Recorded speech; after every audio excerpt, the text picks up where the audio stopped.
எல்லோருக்கும் வணக்கம். இந்த வீடியோவில் நம்ம வளரி பூமராங் எப்படி செய்கிறது அப்படிங்கிறத பார்க்கலாம். என் பேர் தினேஷ்குமார். நான் இங்கே மடத்துக்குளம் பக்கம் கிருஷ்ணாபுரம்ங்கிறது என்னோட கிராமம். நான் 2018 பூமராங் வீசிகிட்டு இருக்கேன். பூமராங் செஞ்சுட்டு இருக்கேன். எனக்கு இந்த ஆர்வம் எப்படி வந்துச்சுன்னு பார்த்தீங்கன்னா, ஃபஸ்ட்டு இந்த போகோ சேனலில் ராப்னு சொல்லிட்டு ஒருத்தர் இருக்கார். மேட்னு சொல்லிட்டு ஒரு ப்ரோக்ராம் நடக்கும். அதில் ஃபஸ்ட்டு ஒரு ட்ரெடிஷ்னல் டைப்பு பூமராங் செஞ்சு காமிச்சாங்க. நான் அப்போயே சும்மா ஒரு சின்ன அட்டையில் செஞ்சேன். அது ஒன்றும் ஒர்க் அவுட் ஆகல. அப்புறம் அது அப்படியே விட்டாச்சு. அப்புறம் திருப்பியும் முகநூலில், அப்புறம் யூடியூப்பில் பார்த்தீங்கன்னா ஸ்ரீஜேஸ்ன்னு சொல்லிட்டு ஒரு கேரளாவை சேர்ந்தவர், அவர் வீடியோலாம் நிறையா பார்த்து திருப்பி இன்ஸ்பயர் ஆகி திருப்பி சரி நம்ம செஞ்சு பழகுவோம் அப்படின்னு சொல்லிட்டு செஞ்சு பழகினேன். நான் 2018 வீசிகிட்ருக்கேன். பூமராங் அப்போ இருந்து செஞ்சுட்டு இருக்கேன். எப்படி கற்றுக்கிட்டேன் வீசுறதுக்கு அப்படின்னு பார்த்தீங்கன்னா, லோகன் ப்ராட்பண்ட்னு சொல்லிட்டு யூஎஸ் டீமு, அவரோட யூடியூப் சேனலில் எப்படி பூமராங் வீசுறது, பூமராங் த்ரோ பண்ணுறப்ப என்னென்ன விதமான பிரச்சனைகள் வரும், அதை எப்படி சால்வ் பண்ணி த்ரோ பண்ணுறது அப்படிங்கிறத கிளியராக கொடுத்துருப்பாரு. நான் அதோட லிங்க்கும் கீழே டிஸ்கிரிப்ஷனில் தரேன். அப்புறம் என்னோடய ஃபேஸ்புக் லிங்க்கும் கீழே டிஸ்கிரிப்ஷனில் இருக்குது. உங்களுக்கு எதாவது சந்தேகம் அப்படின்னா அதில் நீங்கள் கேட்கலாம். பூமராங் த்ரோ பண்ணுறது அப்படின்னு பார்த்தீங்கன்னா, இது ரொம்பவே சிம்பிள் தான். ஒன்றும் பெரிய கஷ்டமான காரியம் கிடையாது. நினச்சா ஒரு 2 நிமிஷத்தில் கூட நீங்கள் த்ரோ பண்ணிடலாம். அந்த வீடியோ நல்லா தெளிவாக பார்த்து ஒரு மனப்பாடம் பண்ணி வச்சிட்டிங்கன்னா போதும், அவ்வளோதான். பூமராங் த்ரோ பண்ணுறப்போ உங்களுக்கு என்ன விதமான பிரச்சனை வந்தாலும் உங்களுக்கு அதுக்கான சொல்யூஷன் உங்களுக்கே தெரிஞ்சிடும். நீங்கள் ஈஸியாக த்ரோ பண்ணலாம். எப்படி த்ரோ பண்ணுறதுன்னு பார்த்தீங்கன்னா, இந்த 2 விரல தான் பிடிக்கணும். இப்படி தான் பிடிக்கணும். பூமராங் பிடிக்கிறப்போ இன்னொரு ஃபெதர் இங்கே டச் ஆகிருக்கணும். இப்படி பிடிச்சிக்கணும். இதுதான் த்ரோ பண்ணுறதுக்கான பொசிஷனு. இப்போ காற்று நம்மளை பார்த்து அடிக்குதுன்னா, காற்று அடிக்கிறதுலேருந்து வலதுபுறமாக ஒரு 45 டிகிரி வலதுபுறமாக த்ரோ பண்ணணும். அவ்வளோதான். த்ரோ பண்ணோம்னா பூமராங் அழகாக சுற்றி வந்துடும். அதிகமாக காற்று இருந்துச்சு அப்படின்னா பூமராங் இப்படி நேராக த்ரோ பண்ணோம். காற்று ரொம்ப கம்மியாக இருந்துச்சு அப்படின்னா ஒரு சின்ன லேயரோட இப்படி த்ரோ பண்ணால் போதும், பூமராங் அழகாக கைக்கு வந்துடும். இந்த வீடியோவில் நம்ம இப்போ எப்படி செய்கிறது அப்படிங்கிறத பார்க்கலாம். ஸோ இப்போ பூமராங்கான மெஷர்மெண்ட் பிளானு எல்லாம் எங்கே கிடைக்குன்னு பார்க்கலாம். கூகுள் ஓப்பன் பண்ணிட்டு kutik.net KUTEK.NET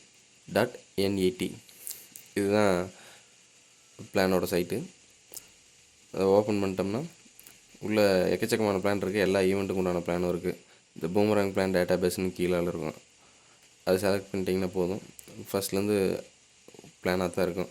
உங்களுக்கு என்ன பிளான் தேவையோ அது வேணுங்கிற பிளான் எடுத்துகிட்டு நீங்கள் ஒரு டெம்ப்ளேட் மாதிரி ரெடி பண்ணி வச்சுக்கலாம். அந்த மாதிரி சும்மா ஒரு பேப்பரில் வரைஞ்சி ஒரு அட்டையில் கட் பண்ணி டெம்ப்ளேட்டை ரெடி பண்ணிக்கலாம். பண்ணிவிட்டு அதை அப்படியே நம்ம எந்த மெட்டீரியல் யூஸ் பண்ணி நம்ம பூமராங் செய்ய போகிறோமோ அதில் வச்சு நம்ம அப்படியே அவுட்லைன் போட்டு கட் பண்ணிக்க வேண்டியதான். இப்போ பூமராங் நான் யூஸ் பண்ணியிருக்க மெட்டீரியல் பார்த்திங்கன்னா பாலிப்ரோப்ளைன்னு சொல்லிட்டு பிபின்னு சொல்லுவாங்க. இந்த ரூஃபிங் ஒர்க்கு இந்த மாதிரி பண்ணுற கடைகள் எல்லாம் கிடைக்கும்.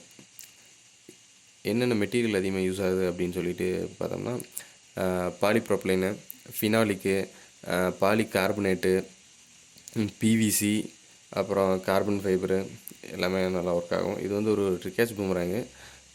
இது ஒரிஜினல் வெர்ஷன் பார்த்திங்கன்னா பிவிசியில் செஞ்சது. நான் இதில் சரி நம்ம பிபியில் ட்ரை பண்ணுவோம் அப்படின்ட்டு இப்போ ட்ரை பண்ணியிருக்கேன். அவ்வளோதான். இந்த மாதிரி அவுட்லைன் போட்டு முடிச்சிட்டோம்னா அடுத்து நம்ம ஜிக்ஸா யூஸ் பண்ணி கட் பண்ணிக்கலாம். இது என்னோடய ஜிக்ஸா. நம்ம ஜிக்ஸா இருந்தால் கட் பண்ணிக்கலாம். அப்படி இல்லை அப்படின்னா என்ன பண்ணலான்னு கேட்டிங்கன்னா, இவ்வளோ பெரிய ஷீட்டாக வாங்காமல் ஷீட்டு வாங்குறப்பே கம்மியாக ஒரு 4x4 அளவில் வாங்கிட்டு வெளியே உங்கள் ஏரியாவில் எலக்ட்ரிக்கல் கடையிலலாம் சுவிட்ச் போர்டு காடி எடுப்பாங்க. அந்த கடையில் கொடுத்திங்கன்னா அவங்க நீட்டாக கட் பண்ணி கொடுத்துருவாங்க. அவ்வளோதான். கட் பண்ணிவிட்டு பார்த்தீங்கன்னா சைடில் அப்ஸ் அண்ட் டவுன்ஸ் எல்லாம் அதிகமாக இருக்கும். அதெல்லாம் நீங்கள் ஃபைல் வச்சு பக்காவாக ஷேவ் பண்ணி அந்த அப்ஸ் அண்ட் டவுன்ஸ் இல்லாத மாதிரி பார்த்துக்கணும். அதாவது கரெக்டாக கிளியராக இருக்கணும். அந்த எந்த விதமான இந்த காயம் இதெல்லாம் இல்லாமல் சைடில் எக்ஸ்ட்ரா இல்லாமல் நீங்கள் பக்காவாக ஷேவ் பண்ணி எடுத்துக்கலாம். அவ்வளோதான். ஷேவ் பண்ணதுக்கப்புறம் பார்த்தீங்கன்னா leading edge trailing edge mark பண்ணணும்னு அவசியம் கிடையாது. உங்களுக்கு தேவை, நீங்கள் ஃபஸ்ட்டு இப்போ தான் செஞ்சு பழகுறீங்க அப்படிங்கன்னா மார்க் பண்ணிக்கிறது ரொம்பவே நல்லது. ஏன்னா ஒரு 2 விங் பூமராங் 3 விங் எத்தனை விங் இருந்தாலும் சரி எல்லாமே ஒரு ஈவனாக வர்றதுக்கு மார்க் பண்ணிட்டோம்னா கொஞ்சம் பெஸ்ட்டாக இருக்கும். ரைட் சைடு லீடிங்பாங்க, லெஃப்ட் சைடு ட்ரைலிங் எட்ஜும்பாங்க. அதை இந்த மாதிரி ஒரு மார்க்கர் யூஸ் பண்ணி பக்காவாக மார்க் பண்ணிட்டோம்னா நம்ம அது ஷேவ் பண்ண ஆரம்பிச்சிடலாம். அவ்வளோதான். இப்போ மார்க் பண்ணியாச்சு. அடுத்து நீங்கள் சும்மா கையிலே வச்சு கூட இந்த மாதிரி ஷேவ் பண்ணலாம். அப்படி இல்லாட்டி கிளாம்புன்னு கடையில் விற்கிது. இந்த 2 மாதிரி லாக் பண்ணிட்டீங்கன்னா உங்களுக்கு ஷேவ் பண்ணுறதுக்கு ரொம்ப கம்ஃபர்டபுளாக இருக்கும். போட்டு இந்த மாதிரி அந்த நம்ம மார்க் பண்ணியிருக்கிறத மட்டும் ஃபைலில் ஷேவ் பண்ணோம்னா போதும். இது ஃபைல் பார்த்திங்கன்னா half round full round 2 use பண்ணுறேங்க. ஆஃப் ரவுண்டில் ஹார்டு சாப்பிட்டு ஃபுல் ரவுண்ட்லேயும் ஹார்டு சாப்பிட்டு உங்களுக்கு தேவையானது ஏதோ அதை யூஸ் பண்ணிக்கலாம். இது இப்போ பார்த்தீங்கன்னா முடிஞ்சிருச்சு. இப்படி தான் இருக்கும் ஃபைனலாக. மேலே சாண்ட் பேப்பர் போட்டு லைட்டாக சாண்ட் பண்ணிக்கலாம். அப்புறம் பெயிண்டிங் உங்கள் டேஸ்ட்டுக்கு தகுந்த மாதிரி நீங்கள் பெயிண்ட் பண்ணிக்கலாம். அவ்வளோதான். இப்போ அந்த செஞ்ச பூமராங் நான் த்ரோ பண்ணுறேன். ஸோ அழகாக சுற்றி கைக்கு வந்துருச்சு. அவ்வளோதான். அடுத்து வந்து ட்ரிக் கேட்சில் பார்த்தீங்கன்னா டனல் கேட்ச் அப்படின்னு சொல்லிட்டு ஒரு கேட்ச் இருக்குது. ஒரு ஆஃப் நீல் டவுன் போட்டு கேட்ச் பண்ணுறது. அதை நான் இப்போ ட்ரை பண்ணுறேன். அதே ட்ரிக் கேட்ச் பூமராங்களே. ஓகே, அதுவும் பக்காவாக செட் ஆகுது. அவ்வளோதான். இது பார்த்தீங்கன்னா ஒரு ஆசி ரவுண்டுக்கு உண்டான பூமராங்க. என்னோடய ஃபேவரெட்டு 3D புல்லு லாரன் ஃபார்மன் நிக்கோலஸ் ரவுண்டர்னு சொல்லிட்டு அவங்களோட பிளான். அது நான் செஞ்சது 3mm ஃபினாலிக்கு. ஒரு பக்காவான ஆசி ரவுண்ட் பூமராங்க. நான் அதிகமாக யூஸ் பண்ணுற பூமராங்கும் இது தான். அதனால் ஈஸியாக 50 மீட்டர்ஸ் போகும். அடுத்து பார்த்திங்கன்னா இது கோஸ்ட்டு ஆடம் கரோலோட மாடல். அவர் ஆஸ்திரேலியா. அவரோட சைட்டில் 1 பூமராங்ஸ் அவரோட சைட்டு. அதில் ஒரு கிவ்அவே சேலஞ்சில் நான் அது ஃப்ரீயாக வின் பண்ணேன். இது ஒரு ஹூக் டைப்பு. நல்லா ஈஸியாக 50 மீட்டர்ஸ் போகும். அடுத்து இதுவும் பார்த்திங்கன்னா சேம் ஆடமோட மாடல் தான். AYR 3mm ஃபினாலிக்கில் நான் செஞ்சது. நல்ல ஒரு சூப்பரான ஒரு ஆசி ரவுண்ட் பூமராங்க. அடுத்து பார்த்திங்கன்னா AYR இது ஒரு ஆசி ரவுண்ட் பூமராங்க. இது நல்லா ஈஸியாக ஒரு 40 above 40லேருந்து 50 மீட்டர்ஸ் சூப்பராக பறக்கும். அவர் ஒரு பூமராங் வாங்கினதுக்கு போனஸாக கொடுத்தாரு. இது பார்த்திங்கன்னா ஃபசி டிசைனர் ஆக்சல் ஹெக்னரு. இதுவும் பக்காவாக ஒரு 40+ சூப்பராக பறக்கும். இது வந்து கிக்காஸ் ஆடமோடது. நான் ஃபஸ்ட்டு அவர் சைட்டில் வாங்கினது. அடுத்து இது நான் செஞ்சது. இந்த பூமராங் பேர் வந்து ரெக்ஸு. இது ஒரு ஹூக் டைப்பு. நல்லா ஈஸியாக ஒரு 50+ பறக்கும். நல்லா சூப்பராக பறக்கக்கூடிய பூமராங். இது நான் எப்போ செஞ்சேன்னு பார்த்தீங்கன்னா போன வருஷம் செஞ்சது. என்னோட நல்ல ஃபேவரட்டான பூமராங். நல்லா சூப்பராக பறக்கும்.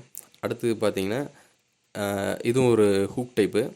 இதுவும் கிட்டத்தட்ட போன வருஷம் தான் நான் செஞ்சது. நல்லா ஈஸியாக ஒரு 60+ நல்லா சூப்பராக பறந்து வரும். நல்லா லாங் டிஸ்டன்ஸ் போகும். இது பார்த்திங்கன்னா பிளாஸ்ட்டு. இது ஒரு ஆசி ரவுண்ட் பூமராங்க. ஆடமோட மாடலு நான் செஞ்சது. நல்லா அக்யூரேட்டாக சூப்பராக பறந்து வரும். அடுத்து பார்த்திங்கன்னா வில்விண்டு. இது பார்த்திங்கன்னா இதுவும் ஒரு ஆடமோட தான். ஆசி ரவுண்டு அவர்கிட்ட நான் வாங்கினது. நல்லா ஹெவி விண்டு இருக்கப்போ சூப்பராக ஒர்க் ஆகும். அடுத்து இது வந்து ஒரு அக்யூரசிக்கு பக்காவான பூமராங்க. கிராவிட்டின்னு சொல்லிட்டு சேம் ஆடமோட தான். அடுத்து பார்த்திங்கன்னா இது ஃபாஸ்ட் கேட்ச் பூமராங்க. ஹனி பேஜர் போன வருஷம் ஃப்ளிப் பிரதர் கொடுத்தது. சென்னையில் இருக்கார் அவர். நல்லா ஃபஸ்ட்டு நான் ஈவெண்ட் பண்ணது இந்த பூமராங்கில் தான். இது பார்த்திங்கன்னா எண்டூரன்ஸு டென்னிஸ் சூப்பரான்னு சொல்லிட்டு இந்தோனேஷியா அவர்கிட்ட வாங்கினது. எண்டூரன்ஸுக்கு நல்லா சூப்பராக ஒர்க் ஆகும். இது பார்த்திங்கன்னா ஒரு ஃபாஸ்ட் கேட்ச் பூமராங். இது பேர் பார்த்திங்கன்னா டர்போ. சேம் டென்னிஸ் சூப்பராக இந்தோனேஷியாவில். இது இப்போ நான் அதிகமாக ஈவெண்ட்டுக்கு யூஸ் பண்ணுற பூமராங். நல்லா ஒரு வேகமான பூமராங். அடுத்து பார்த்திங்கன்னா MTA. அதிக நேரம் மேக்ஸிமம் டைம் லாஃப்ட் அதிக நேரம் மேலே பறக்கிறது. இந்த MTA பேர் பார்த்திங்கன்னா ஓப்பஸ் லிஸ்டியோ பிரமாண்டியோ அப்படின்னு சொல்லிட்டு இந்தோனேஷியாவில் இருக்காங்க. அவங்களோட மாடல் இது. போன வருஷம் முன்னாடி வாங்கினது. நல்லா பறக்கும். இது சேம் ஓப்பஸ். அதோட காப்பி நான் செஞ்சது. இது 1.6mm ஃபினாலிக்கு. நல்லா பறக்கும். இது பார்த்திங்கன்னா கிரேடஸ்ன்னு சொல்லிட்டு ஜார்ஜி அப்படின்னு ஒருத்தர் மாடலு, பல்கேரியா. நல்லா பறக்கும் 1.6mm ஃபினாலிக்கு. இது பார்த்திங்கன்னா இது ஒரு கார்பன் பூமராங்க. நல்லா சூப்பராக பறக்கும். ரோஜர் பெரின்னு சொல்லிட்டு ஒருத்தர் கிஃப்ட் பண்ணது. ஒரு நல்லா ரொம்ப நேரம் பறக்கக்கூடியது காற்றுல. அடுத்து பார்த்திங்கன்னா ஆக்சிஜன் ஆடம் கரோலோட மாடலு. அவர்கிட்ட இந்த கிராவிட்டி பூமராங் வாங்கினதுக்கு எனக்கு இது போனஸ் பூமராங்க கொடுத்தாரு. இது நல்ல ஒரு டீசெண்டான பூமராங். நல்ல ஒரு ஃப்ளைட் இருக்கும். பக்காவாக இருக்கும். ஸோ இதுதான் ஈவெண்ட்டுக்கு உண்டான பூமராங்ஸ். அடுத்து பார்த்திங்கன்னா இது ட்ரிக் கேட்ச்சு. இது இன்சைடரு மார்க்லெக் டிசைனரு US. நான் செஞ்சது 1.6mm ஃபினாலிக்கு. ரைட் சைடு இருக்குது, அவுட் சைடு. இது இந்தோனேஷியாவில் வாங்கினது. ஃபட்ஜர் அப்படின்னு சொல்லிட்டு ஒரு நண்பர் அவர்கிட்ட வாங்கினது. அதோட ரெப்ளிகா நான் பண்ணது. இதுதான் மேலே இருக்கிறது அவர்கிட்ட நான் வாங்கினது. இது எல்லாமே பார்த்திங்கன்னா ஒரு மீடியம் விண்டுக்கானது. நல்லா பறக்கும். அடுத்து பார்த்தீங்கன்னா அதுலேயே 2mm ஃபினாலிக்கில் செஞ்சது, கொஞ்சம் விண்டு அதிகமாக இருக்கப்போ யூஸ் பண்ணுறதுக்காண்டி. இது நல்லாயிருக்கும். இது பார்த்தீங்கன்னா அவுட் சைடர். இது ஒரு என்டூரன்ஸ் மாடல் தான், டென்னிஷுகுமார் இந்தோனேஷியா அவர்கிட்ட வாங்கினது தான். இது ஐஸ் ரன்னரு, நல்ல ஒரு endurance boomerang. Fast catching use பண்ணலாம். நான் இதை என்டூரன்ஸ் யூஸ் பண்ணுறேன். ஃப்ரெடலின் ஃபோஸ்டன் டிசைனரு, இது நான் செஞ்சது. இது சேட்டலைட்டு, எனக்கு ஃப்ளிப் பிரதர் கொடுத்தது. இது பார்த்திங்கன்னா டொர்னேடோ, சேம் நம்ம ஃபஸ்ட்டு செஞ்ச பூமராங்க. இது பார்த்திங்கன்னா நல்ல ஒரு ட்ரிக் கேட்ச் பூமராங்க. அடுத்து ஸ்கை ட்ரிக் அப்படின்னு சொல்லிட்டு, இது 1.6mm ஃபினாலிக்கு நல்ல ஒரு எக்ஸ்ட்ராடனரியான பூமராங்க, பக்காவாக பறக்கும். அடுத்து பார்த்திங்கன்னா இது ஒரு ட்ரைஃப்ளை யூஎஸில் வாங்கினது. இது பார்த்திங்கன்னா இதுவும் லெஃப்ட்டு ரைட்டு யார் வேணால் யூஸ் பண்ணலாம். ஃபாஸ்ட் கேட்சு, ட்ரிக் கேட்சு, என்டூரன்ஸு எல்லாத்துக்குமே யூஸ் பண்ணலாம். சின்ன ஒரு ஆங்கிள் ஆஃப் அட்டாக் தான். ரைட்டுக்கு வேணால் ரைட்டுக்கு, லெஃப்ட்டுக்கு வேணால் லெஃப்ட்டுக்கு. ஒரு சூப்பரான பூமராங்க. அடுத்து இது வந்து ஸ்டார்மி அப்படின்னு சொல்லிட்டு வின்ஃப்ரிட் ரோனி அவரோட மாடலு. எனக்கு ரொம்ப பிடிச்ச மாடல். நல்லா ஃபஸ்ட்டு நான் சும்மா இனிஷியலாக ப்ராக்டிஸ் பண்ணுறப்போ பண்ணுவேன், நல்லாயிருக்கும். ஸோ இதெல்லாம் தான் மேக்ஸிமம் ட்ரிக் கேட்ச் மாடல்ஸ். அடுத்து இது பார்த்திங்கன்னா இதெல்லாம் போன வருஷம் நான் ஃபஸ்ட்டு ஸ்டார்டிங் பழகிறப்போ செஞ்சது. இது வந்து வி ஹூக்கு, அக்லி, கூப்பிடு, அப்பாச்சி, மிட்சீட்ரு, ஹார்ஷோ, ட்ரங்கன் மாஸ்டர். இது எல்லாமே பார்த்திங்கன்னா வின்ஃப்ரிட் ரோனியோட மாடலு, ஜெர்மனி அவர். இது ஒரு ஆக்ஸ் டைப்பு, இது ஒரு டபுள் ஆக்ஸு. இது பார்த்திங்கன்னா ஒரு ட்ரிக்கான்னு சொல்லிட்டு ஒரு பூமராங்கு, அது ட்ரிக் கேட்சு ஃபில் பிரதர் கொடுத்தது. அப்புறம் இது பார்த்திங்கன்னா இது ஒரு ஃபிங்கர் கேட்ச், த்ரோ பண்ணி ஃபிங்கரில் கேட்ச் பண்ணுறது. இது வந்து ஒரு வளரி டைப்பு. இது 5mm பிபியில் நான் செஞ்சது. இது 4mm பிபியில் செஞ்சது, அதுலேயே ஸ்மால் வெர்ஷனு. அடுத்து இந்த பூமராங் பார்த்திங்கன்னா இதுதான் நான் ஃபஸ்ட்டு செஞ்ச பூமராங், எனக்கு மறக்க முடியாத பூமராங் இது. அடுத்து இது பார்த்திங்கன்னா பசி அப்படின்னு சொல்லிட்டு ஒரு மாடல், ஆக்சல் ஹெக்னரோடது. மீதி எல்லாமே பார்த்திங்கன்னா ஷார்ட் ரேஞ்சு டி பூஸ்ட்டுன்னு சொல்லிட்டு அரிபேங்க அவங்க டீம்லேருந்து எடுத்தது. பார்த்திங்கன்னா இது ஏஒஆர் ஆசிரோன் பூமராங் 50 மீட்டர்ஸ் பறக்கும். இந்த வீடியோ உங்களுக்கு எல்லாத்துக்கும் ரொம்ப உபயோகமாக இருக்குன்னு நினைக்கிறேன். நன்றி.